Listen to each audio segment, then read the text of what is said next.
now I'm going to talk to you, Crabb, about on Twitter, we hear a lot of nicknames for you. And Dr. Goofy 416, he says, what is your best nickname people have used for you? King Crab or Crabby, and what do teammates use? Now, we obviously know you're from Alaska, so the Alaskan King Crab obviously comes up a lot. Any nicknames that you prefer, or ones that you've gotten that you really don't like so much? What do you guys call them?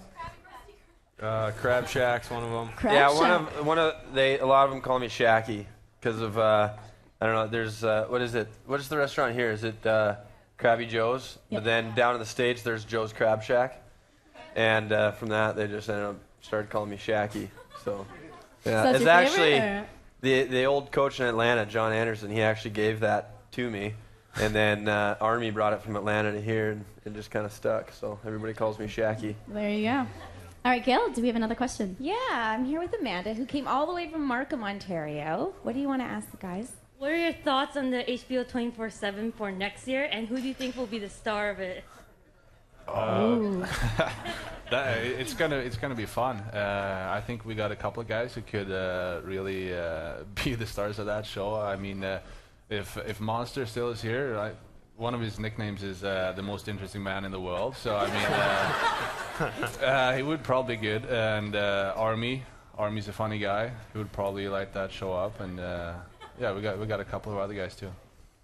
Yeah, I think Krabby might just try to get on the show as much as possible. Absolutely, I'm going to try to get on the show. We'll see if he's a star.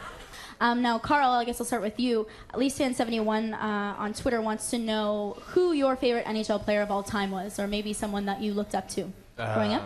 You know, I'd have to say Nick Lidstrom. Just, what has he got now? 6.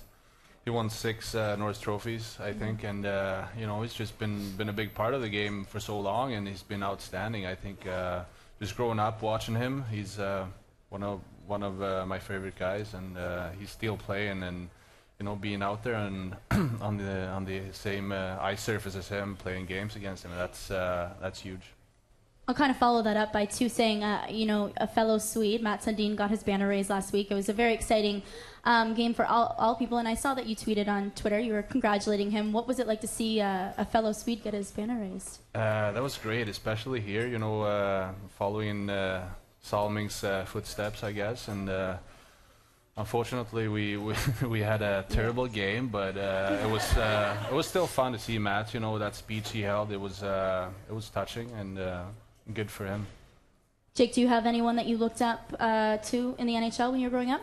I always liked Joe Sakic. He's a forward. I used to be a forward, actually, until I was 17, switched back to defense. So I was always, I loved watching him growing up. I love the Colorado Avalanche, and obviously I can't love him anymore. I'm a Leaf, but yeah, he was for sure my guy. Joey? You guys aren't gonna like this, but I liked American players, and so I rooted for Mike Modano, Brett Hull, even though I think Brett Hull was raised in Canada, but we still took him on our Olympic teams, and no, I was a big Mike Modano fan. In fact, my first year, we were playing against Dallas, and I lined up against Mike Modano, and I was thinking how funny it was because I still had a Mike Modano poster hanging in my bedroom. So full circle. Yeah. That's funny. Gail, do we have another question out there? Yeah, Tivia came from Richmond Hill. What do you want to ask, guys? I was just wondering if you guys had any odd pregame rituals.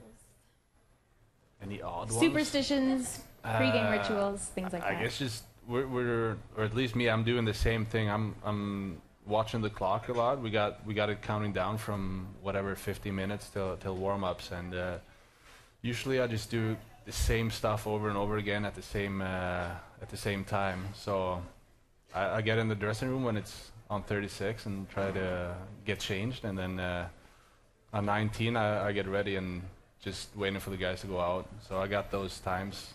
I guess that's my thing. For me, the only thing is probably what I eat for the snack right before the game. For whatever reason, at home I eat a bagel with peanut butter and banana and honey. But on the road, I eat English muffins with cream cheese and jam. So I stick to those. For me, this is really weird, actually. I just eat lunch and take a nap.